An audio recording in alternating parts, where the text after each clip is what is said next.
하나님께서 오늘 우리들에게 허락하신 말씀은 신약성경 마태복음 3장 3절의 말씀입니다. 그는 선지자 이사야를 통하여 말씀하신 자라. 일러스되 광야에 외치는 자의 소리가 있어 이르되 너희는 주의 길을 준비하라. 그가 오실 길을 곧게 하라 하였느니라. 아멘. 하나님께서 우리와 함께 하시며 말씀 주심을 감사드립니다. 아멘. 자, 우리 옆에 계신 분들과 인사 나누겠습니다. 반갑습니다. 인사해 주시죠.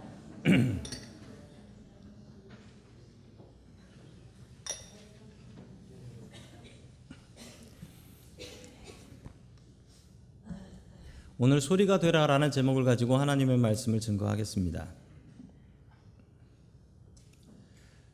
성경에 예수님을 위해서 맞춤형으로 제작돼서 태어난 사람 하나가 있습니다. 바로 세례 요한입니다. 세례 요한은 예수님의 친척이었습니다. 그리고 6개월 전에 예수님보다 먼저 태어나서 예수님의 길을 예비하다가 죽었던 사람이 바로 세례 요한입니다. 그의 인생을 살펴보면 무슨 이런 인생이 있을까라는 생각이 들기도 하지만 우리가 주님을 위해서 살고 주님의 일을 준비해야 한다는 면에서는 세례 요한과 우리는 그렇게 다르지 않습니다. 세례 요한은 그의 삶을 통하여 우리에게 무엇을 말씀하고 있을까요? 오늘 그 말씀을 같이 받도록 하겠습니다. 첫 번째, 하나님께서 우리들에게 주시는 말씀은 검소하라라는 말씀입니다. 검소하라. 1947년에 있었던 일입니다. 1947년 이스라엘은 아주 혼란한 때였습니다. 왜냐하면 1948년 바로 1년 뒤에 이스라엘이 독립국가가 됩니다. 그 독립국가가 거저된 것이 아니고 그들이 목숨 바쳐 싸워가면서 독립전쟁을 한 거예요. 열심히 독립전쟁을 하고 있을 때라 이스라엘이 좀 정신이 없었을 때였습니다. 그때 있었던 일입니다. 어떤 베두인, 사막의 베두인 염소를 치고 있는 목동 하나가 있었는데 그 목동이 염소 한 마리를 잃어버렸습니다.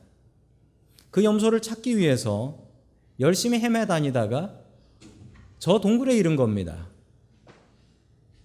염소들이 저런 데까지 기어 올라가요. 기어 올라가가지고 저 속에 숨어 있곤 했다고 합니다. 자, 그래서 이 목동은 저기까지 기어 올라가고 싶진 않았어요. 그래서 그 목동은 돌을 던졌습니다. 돌을 던져서 저 돌이 저 안에 들어가면 그 양이나 염소가 놀래면 이제 뛰어나온단 말이죠. 그걸 생각하고 돌을 던졌는데 양이나 염소가 뛰어나오진 않고 무슨 항아리 찡그렁 깨지는 소리가 나더래요. 그래서 이 목동은 저기 뭐가 있나 보다 생각하고 저기를 기어 올라갔습니다. 기어 올라가가지고 보니까 거기에 항아리들이 여러 개 있는데 그 항아리 속에 그 양 껍데기에다가 무슨 히브리 말로 글을 많이 쓴 항아리들이 있더라는 거예요. 신기해가지고 이것을 고물상에다 팔아버렸습니다. 이게 무엇이었냐면 그 우리 20세기 최고의 발견이라고 하는 사해사본입니다. 이 쿰란 사본이라고 하는 사해사본이 1947년에 발견된 것입니다. 자, 이거 사해사본이 발견된 것을 갖고 하나도 놀라시지 않은 눈치여서 제가 좀 더 설명을 좀 해드리겠습니다. 되게 놀라운 건데 우리가 보던 개역 성경 있죠? 예전 성경, 그 성경에 번역한 사본이 뭐냐면 레닌그라드 사본이에요. 레닌그라드 사본은 AD 1008년에 기록된 사본입니다. 저걸 우리가 구약 성경의 사본으로 해서 번역해서 우리가 성경으로 보고 있었던 거예요. 그런데 보셔서 아시지만 구약 성경이라고 하는데 AD 1008년이면 너무 늦잖아요. 그 전에 사본은 하나도 남은 게 없어요. 그런데 BC 200년경의 사본이었던 사해사본이 발견된 겁니다. 이건 정말 놀라운 일이죠. 왜냐하면 이 성경은 예수님께서 보셨을 성경이에요. BC 200년경. 정말 놀라운 사본입니다. 이 사본이 발견되고 나서 성경학계가 엄청 흔들렸죠. 그리고 이 번역을 다시 또 성경에 반영한 번역들이 있습니다. 성경도 최신형이 좋으냐? 네, 좋습니다. 왜냐하면 최신형은 더 많은 사본들을 반영하기 때문입니다. 우리가 예배 시간에 보고 있는 이 세번역 성경이 있습니다. 세번역 성경에는 저렇게 나옵니다. 사해사본에는 이렇게 나와서 더 좀 자세한 이야기들이 나오는 것을 볼 수가 있습니다. 다시 그 동굴로 돌아갑니다. 아니, 이 동굴에 왜 주인도 없는 성경이 남아 있었을까요? 이 성경이 있었던 사해사본이 나온 그 동굴은 아마도 도서관이었을 것이다 라고 추정을 합니다. BC 175년에 있었던 일입니다. BC 175년에 이스라엘에는 왕이 없었습니다. 나라를 잃어버렸어요. 그래서 이 나라 저 나라 힘센 나라들이 와서 식민 지배를 하고 있었을 때였습니다. 그때 마침 그리스에 힘센 왕이 있었습니다. 안티오쿠스 에피파네스 4세라는 사람이었습니다. 자, 저 사람이 이스라엘로 쳐들어왔고 이 사람이 그리스 사람이었기 때문에 이 사람의 종교는 당연히 제우스 신을 섬기는 사람이었습니다. 그래서 예루살렘 성전에 제우스 신전을 만들어요. 그리고 제우스 신에게 절을 합니다. 그리고 유대인들이 제일 싫어하는 일을 하지요. 무엇이었냐면 돼지 피를 예루살렘 성전에 뿌려버린 거예요. 이 사람 때문에 생긴 명절이 뭐냐면 유대인들이 지키는 하누카입니다. 하누카, 수전절이라고 하죠. 이 사람이 더럽힌 성전을 깨끗하게 했던 절기가 이 하누카 수전절이라는 것입니다. 게다가 이 사람이 했던 일 중에 아주 못된 일은 성전에 대제사장을 세워야 되는데 대제사장은 할 수 있는 사람이 있어요. 그 중에 하나를 뽑게 되는데 어떤 사람이 뇌물을, 돈을 가지고 와가지고 대제사장을 시켜달라고 했습니다. 그 사람은 레위인도 아니고 제사장도 아닌 엉뚱한 사람이었죠. 그렇지만 이 안티오쿠스 에피파네스는 그런 거 신경 쓰지 않고 돈 받고 그 사람을 대제사장으로 세워버립니다. 이 일에 제사장들은 엄청나게 실망을 했습니다. 그리고 더럽혀진 성전, 제우스 신상이 있는 성전을 보면서 이곳에는 희망이 없다, 이 생각을 하며 사막으로 들어가기 시작했습니다. 그 사람들을 우리는 쿰난 혹은 에세네파 사람들이라고 합니다. 그 사람들이 있었던 곳을 발굴한 자리입니다. 그런데 참 이상하게 생겼지요. 계단이 있는데 계단 끝에, 아니 방이나 길이 있어야지 계단 끝에 뭐가 있습니까? 벽이 있습니다. 저게 도대체 무엇인가 고민을 했었는데 드디어 저것의 용도가 밝혀졌습니다. 저게 뭐냐면 세례를 주는 세례탕입니다. 아니 저런 게 있네 생각하시는 분 계시지만 침례교회를 다녀보신 분들, 베프티스트 처치를 다녀보신 분들은 아실 거예요. 성전이 있으면 강대상 뒤에 뭐가 있냐면 침례탕이라고 해서 목욕탕 같은 게 있어요. 침례교는 그렇습니다. 사막이란 물이 부족한 곳인데 이 물이 부족한 사막에 저런 침례탕, 세례탕까지 만들어 가면서 믿음 생활을 했던 사람들이 있었습니다. 바로 그 사람들이 아까 그 예루살렘 성전에서 실망하고 나왔던 제사장들의 무리였습니다.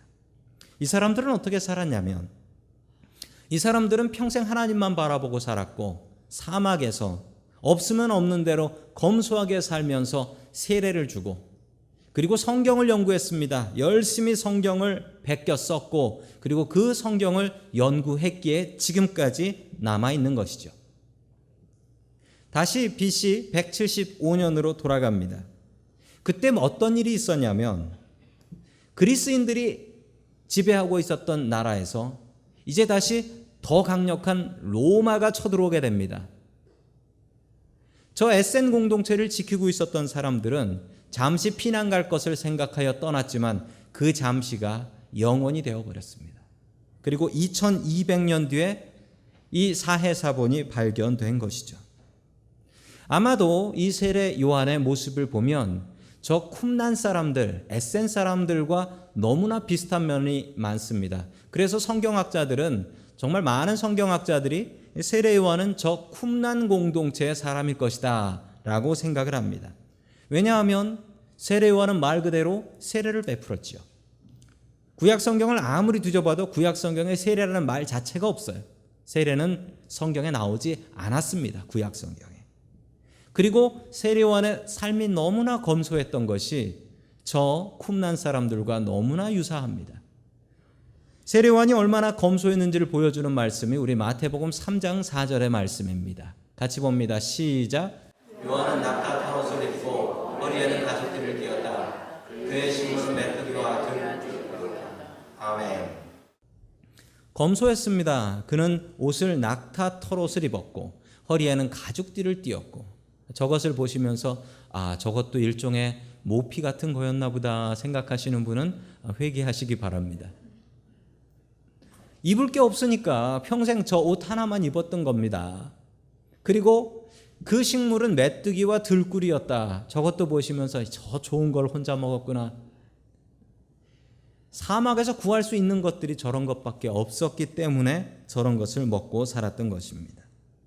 검소하게 살았습니다. 그렇게 검소하게 살았던 이유는 오직 하나님 바라보겠다. 그 마음으로 이렇게 검소하게 살았던 것입니다. 우리도 검소하게 살아야 됩니다. 검소하게 살면서 하나님 바라봐야 합니다. 제가 참 좋아하는 탤런트가 있습니다. 차인표 씨입니다. 차인표 씨가 참 존경스러운 분인데, 이분이 몇 년 전에 힐링 캠프라는 프로그램에 나와서 이런 얘기를 했습니다.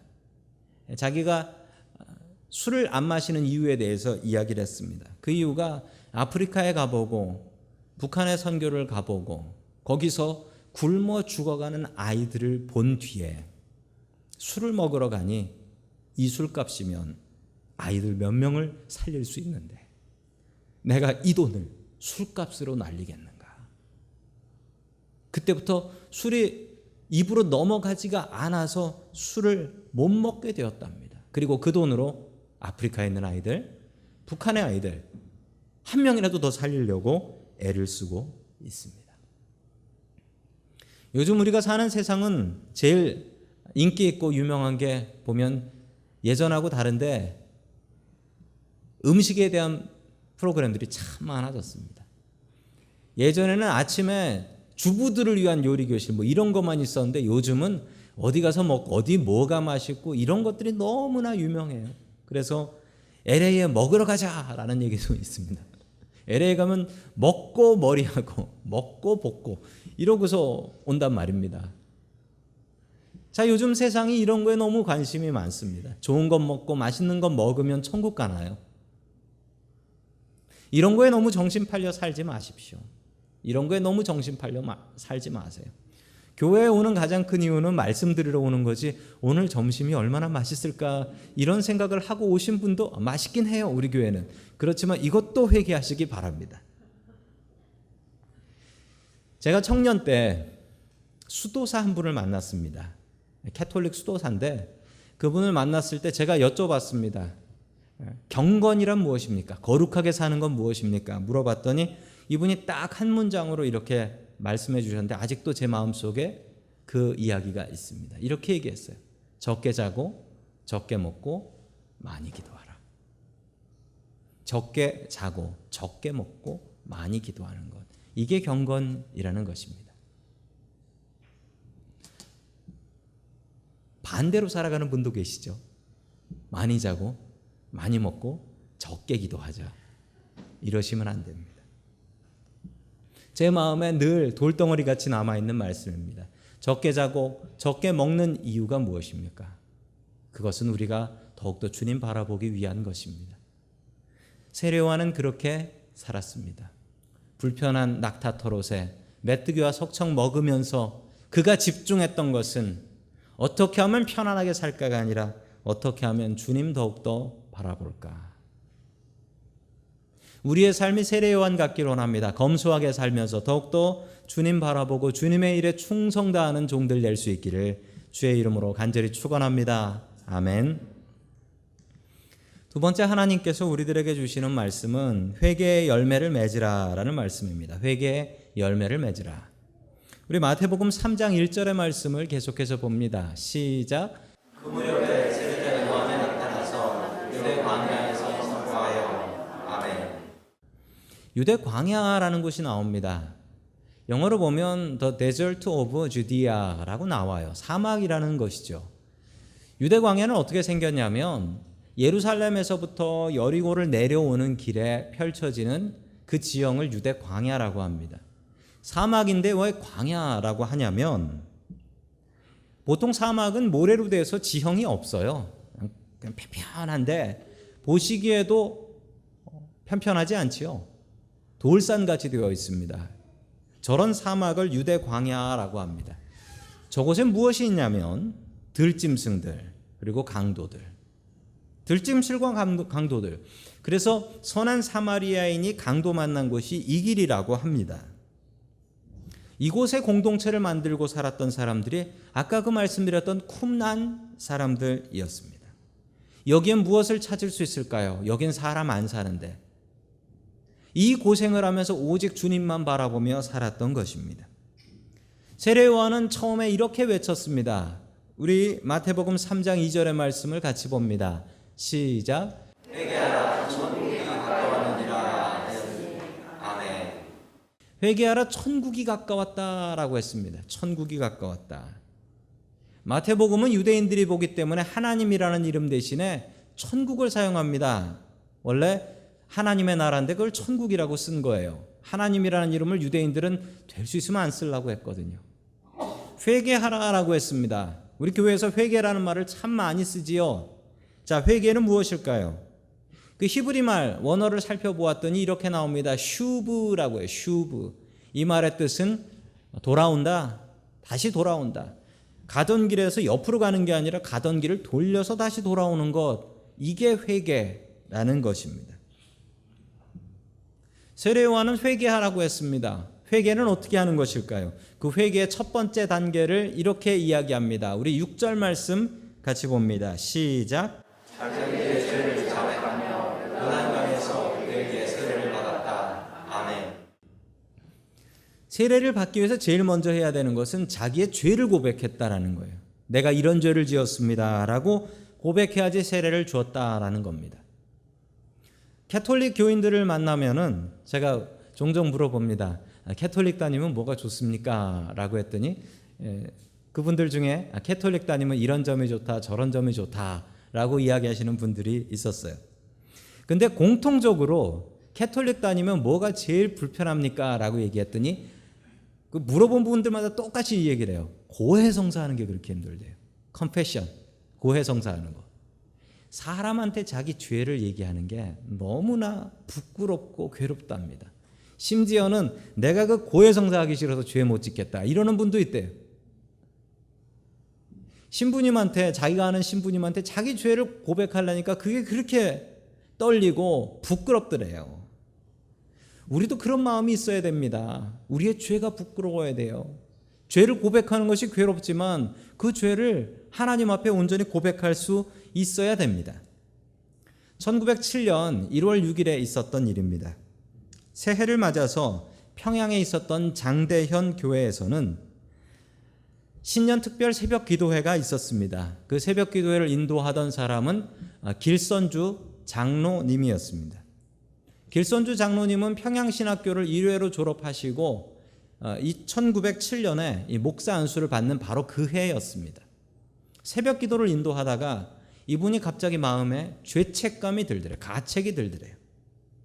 너 같은 놈이 어떻게 목사가 되겠나라는 생각이 들더랍니다. 그래서 이 장로님이 갑자기 예배드리다 말고 성도 여러분 제 죄를 고백합니다 라고 하며 자기의 죄를 고백했더랍니다. 어떤 죄였냐면 얼마 전에 제 친구가 죽었습니다.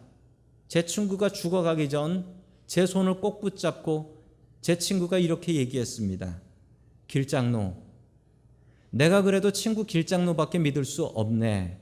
그래도 자네는 장로니 믿을 수 있지 않나. 내가 죽고 나면 내 재산을 내 가족들을 위해서 써주게. 이러고 죽었다라는 거예요. 그렇지만 저는 제 친구의 재산 중에 미국 돈으로 $100를 훔쳐서 제 주머니에 넣었습니다. 110년 전 $100는 엄청나게 큰 돈입니다.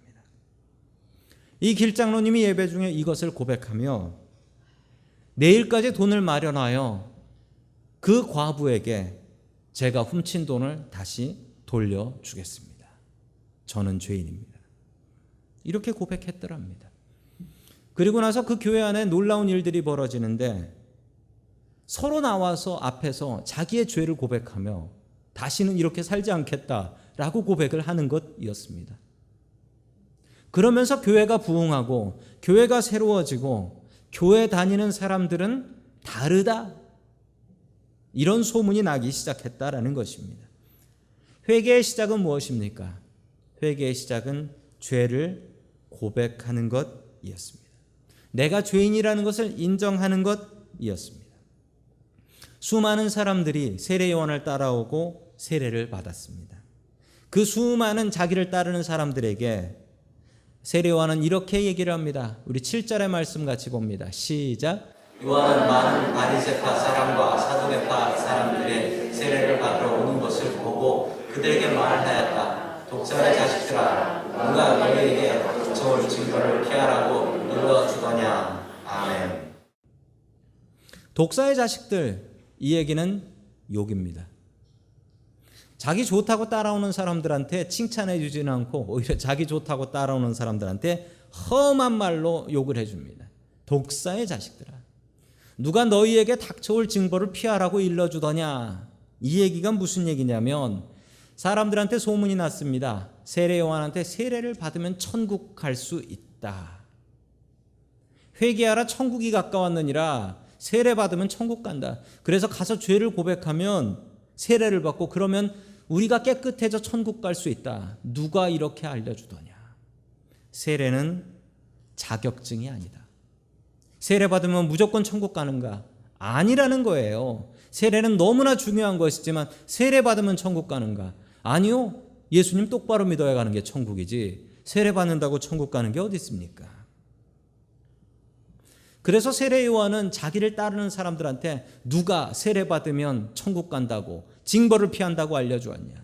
그러면서 다른 요구를 합니다. 우리 8절의 말씀 같이 봅니다. 시작. 회개에 알맞는 열매를 맺어라. 아멘. 회개의 두 번째 단계입니다. 죄를 고백한 다음에 두 번째 해야 될 일은 회개에 알맞는 열매를 맺어라. 세례 받는다고 구원받는 것 아닙니다. 회개하고 그 회개에 알맞는 삶의 변화가 있어야 됩니다. 우리는 스스로 고백하기를 주님 우리는 죄인입니다 라고 이야기를 합니다. 왜냐하면 교회 다니면 다 그렇게 얘기하거든요. 교회 다니면 우린 모두 죄인이다 라고 얘기를 합니다. 우리가 죄인이다 라는 것을 부정하실 분은 없습니다. 그렇지만 나의 구체적으로 사소한 죄, 내가 그거 잘못한 거 아닌데 우리의 삶에 구체적으로 들어가면 우리는 내가 죄인입니다. 그거 내가 잘못했습니다. 내가 죽을 죄인입니다 라고 고백하고 싶어 하지 않습니다. 우리는 스스로 죄인이라고 고백하고 우리의 삶에 있는 죄들 하나하나 주님 앞에 고백할 수 있어야 됩니다. 우리의 삶에 어떤 변화가 있습니까? 내가 교회를 나오고 내가 은혜 장로교회를 나오고 내가 교회에서 집사 받고 권사 받고 장로 받고 목사로 살면서 나의 삶에 변하고 바뀐 것이 무엇입니까? 그것을 우리의 가족들이 느끼고 있습니까? 내가 같이 사는 사람들이 우리 아빠가 우리 엄마가 내 아들이 내 딸이 교회를 다니기 시작하면서 이것이 바뀌었구나라는 것을 누구나 인정하는 그것이 있습니까? 세례 요한은 이렇게 이야기합니다. 회개했으면 그것에 알맞는 열매를 맺어라. 그게 천국 가는 길이다.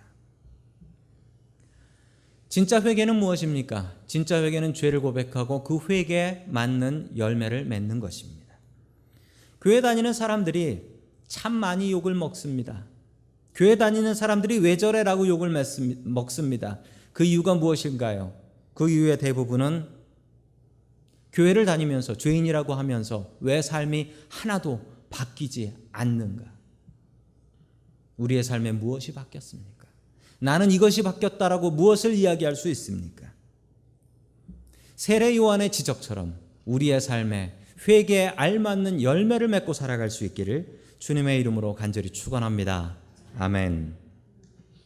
세 번째 마지막으로 하나님께서 우리들에게 주시는 말씀은 소리가 되라라는 말씀입니다. 소리가 되라. 저는 오늘 이 성경 말씀이 너무 좋아서 제가 아들을 낳았을 때 제 아들의 이름을 진성이라고 지었습니다. 진성의 뜻은 참진자의 소리성자예요. 동사무소에 가서 이렇게 이름을 적으니까 동사무소 직원이 저한테 이렇게 얘기했습니다. 소리성자는 사람 이름에 안 쓰는데요. 이렇게 얘기해요. 소리성자는 사람 이름에 안 쓴다는 거예요. 제가 너무 이 세례 요한의 이야기에 은혜를 많이 받았던 것 같습니다. 자, 우리 3절의 말씀을 같이 봅니다. 시작. 이 사람을 두고 예언자 이사야는 이렇게 말하였다. 광야에서 치는 이의 소리가 있다. 너희는 주님의 길을 예비하고 그의 길을 걷게 하여라. 아멘. 이 말을 읽으면서 이건 좀 틀렸어요. 문법적으로. 왜냐하면 광야에 외치는 이의 소리가 있다라고 이야기하면 안 돼요. 이렇게 얘기하면 안 되고 광야에 소리를 외치는 사람이 있다라고 해야 맞아요. 그렇게 해야 맞지. 광야에 외치는 이의 소리가 있다라고 하면 이건 틀린 말이에요. 한국말로는. 그런데 왜 틀린 말을 성경이 일부러 이렇게 썼을까요? 그 이유는 세례 요한이 당신은 누구요? 라고 했을 때 세례 요한이 스스로를 뭐라고 소개했냐면 나는 소리요라고 했어요. 나는 소리요. 사람은 사람이고 소리는 소리입니다. 사람이 어떻게 소리가 돼요? 소리가 무엇입니까? 소리는요, 지금 제가 목에 성대를 울려서 그 웨이브, 울림을 통해서 여러분들의 귀를 울리는 것, 이것이 소리입니다. 소리는 특징이 있습니다. 소리는 사라집니다. 한 100년 전쯤에 토마스 에디슨이라는 분이 축음기라는 것을 발견해서 소리를 모아놓을 수 있고 다시 들을 수 있게 되었습니다. 그 전까지는 소리는 한 번 지나가면 끝입니다. 소리는 사라집니다. 소리는 사라져요. 당시 세례 요한의 인기는 대단했습니다. 참 많은 사람들이 세례 요한을 따라왔습니다. 그리고 그에게 세례를 받으려고 했습니다. 심지어 그 중에는 예수님도 계셨어요. 그러니 세례 요한이 얼마나 스스로 우쭐하며 잘난 척할 수 있었겠습니까? 세상에 하나님이신 예수님이 자기에게 와서 머리를 숙이고 세례를 달라는 거예요. 얼마나 대단한 일입니까? 내가 하나님 세례 줬다? 이거예요. 그럴 때마다 세례 요한은 자신을 향해서 그리고 세상을 향해서 이렇게 얘기했습니다. 나는 소리다. 나는 사라져야 될 소리다. 나는 외칠 거 외치고 나면 그 다음엔 사라지는 것이 소리다. 나는 소리다. 제가 얼마 전에 미국 장로교회 노회에 가서 노회를 참석을 했는데 도무지 알아듣기 힘든 게 첫째는 당연히 다 영어를 쓰니까 어려웠고 그리고 또 한 가지는 지붕이 그렇게 높은데 너무 아름다워요. 거기에 소리가 울리는데 그것도 거기서 영어가 울려요. 그러니 얼마나 알아듣기 힘듭니까? 소리가 사라져야 되는데 소리가 건물에서 살아가지고 여기저기서 울리고 다니는데 정말 머리 아프고 귀 아파서 못 듣겠더라고요. 소리는 사라져야 됩니다. 사라지지 않으면 그건 귀만 아픈 공해가 되는 것이죠. 어떤 분들은 귀 속에서 소리가 들린다라는 분이 있습니다. 귀 속에서 소리가 들린다. 이게 뭐냐면 이명이라는 건데 소리가 한 번 들리고 말아야 되는데 귀 속에서 계속 소리가 나는데 잠잘 때도 이게 소리가 나는 거예요. 얼마나 괴로운 병인지 모릅니다. 소리는 한 번 들리면 사라져야 됩니다. 그리고 또 사라져야 되는 소리가 있지요. 사라져야 되는 소리, 잔소리입니다. 잔소리. 그냥 한 번만 하면 한 번 하고 사라지면 되는데 그게 그냥 살아가지고 계속 귀를 울리고 이런 건 사라져야 됩니다. 소리는 사라져야 됩니다. 그래서 세례 요한은 이렇게 얘기합니다. 나는 소리요. 소리는 사라져야 됩니다. 자, 우리 요한복음 3장 30절의 말씀을 같이 봅니다. 시작. 그는 흥하여야 하고 나는 쇠하여야 한다. 아멘. 세상에 남 밀어주고 자기는 망하겠다는 사람이 어디 있습니까? 예수님은 흥해야 되고 잘 돼야 되고 나는 망해야 한다라는 거예요. 망해야 한다. 세상에 망하는 것이 사명으로 태어난 사람이 여기에 있습니다. 우리의 성경에 예수님께서 전성기가 있어요. 예수님께서 자신의 사역을 최대한으로 하셨던 시대를 전성기라고 하는데 그게 이제 가버나움에서 시작하거든요. 성경을 보면서 이게 예수님의 전성기인가 아닌가를 살필 수 있는 기준이 하나 있습니다. 세례 요한이 어딨나를 보면 돼요. 세례 요한이 감옥에 가 있으면 예수님의 전성기입니다. 예수님께서 최선을 다해서 사역하셨을 때 세례요한은 어디 있었냐고요? 예수님을 위해서 감옥에 들어가 버립니다. 그리고 거기서 목이 잘려서 죽임을 당해요. 왜 그랬습니까? 세례요한은 자신의 사명을 잘 알고 있었습니다. 나는 소리요. 소리는 때가 되면 사라져야 됩니다. 그리고 소리는 사람도 아닙니다. 나는 사람도 아니고 나는 주님을 위해서 외치는 소리요. 나는 외치고 사라질 거예요. 제가 평신도 청년 때 회사 다닐 때 교회에서 중등부 선생님을 했습니다. 중등부 교사를 하는데 회사에서 마치고 교회에 교사 강습회가 있다라고 해서 아마 목요일 저녁이었던 것 같아요.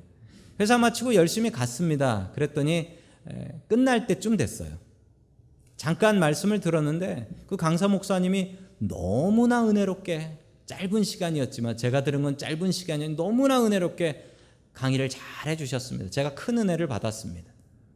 은혜를 받고 나와서 가시는 목사님께 인사를 하려고 하는데 목사님이 손수 운전을 하고 오셨어요. 그 당시에 몇만 명이 모이는 교회 목사님이시라고 하더라고요. 몇만 명이 모이는 교회 목사님인데 그 당시에 그 기아 캐피탈이라는 하얀 차로 기억합니다. 아주 고물차였어요. 그걸 혼자 운전하고 오시고 또 혼자 운전하고 가시는 거였어요. 아니 그 당시 교회 한 3만 명 정도 모이는 교회 목사님이라고 했는데 어떻게 저렇게 검소하실까? 제가 그 사실에 더 많이 은혜를 받았습니다. 그런데 얼마 전에 제가 그분의 뉴스를 듣고 많은 분들이 또 들으셨을 것입니다. 그 TV에도 많이 나왔는데 자기 아들에게 교회를 불법으로 물려줬다, 교회 세습했다라고 뉴스에 나오시더라고요. 참 마음이 아프더라고요. 안 그러셨던 분이었는데 제가 그러면서 우리가 세례 요한을 얼마나 닮아야 되는가를 다시 한번 깨달아 알았습니다. 주님의 사명으로 소리를 외쳤으면 소리는 사라져야 됩니다. 사라져야 돼요. 그래서 저희 미국 장로교회는 특징이 있습니다. 미국 장로교회는 담임 목사가 은퇴를 하면 그 교회에 출석도 못하게 하는, 소리처럼 사라져야 되는 아주 아름다운 교단입니다. 저를 보시려면 은퇴한 뒤에는 밖에서 만나셔야지 교회에서 못 만납니다. 세례 요한의 삶은 우리에게 큰 은혜를 끼쳐줍니다. 많은 사람들이 자기를 따라오고 심지어 예수님이 세례를 받으러 왔을 때 왜 그의 마음에 우쭐한 마음이 없었겠습니까? 그럴 때 그는 스스로 생각하기를 나는 소리요. 나는 소리요. 우리가 사람을 바라보면 나는 저 사람보다 잘났어 라는 생각을 합니다. 그리고 많은 사람들이 자기를 좋아하면 그래 내가 참 좋은 사람인 것 같아 생각합니다. 그때 우리의 마음속에 교만이 생깁니다. 그러나 우리가 높고 높으신 하나님을 바라보게 되면 별 볼 일 없는 인간이구나. 나는 별 볼 일 없구나. 나는 소리와 같이 이 땅에 잠시 외치다가 사라져 버려야 되는 사람이구나. 하나님을 보면 우리는 겸손해집니다. 세례 요한의 삶을 본받으십시오.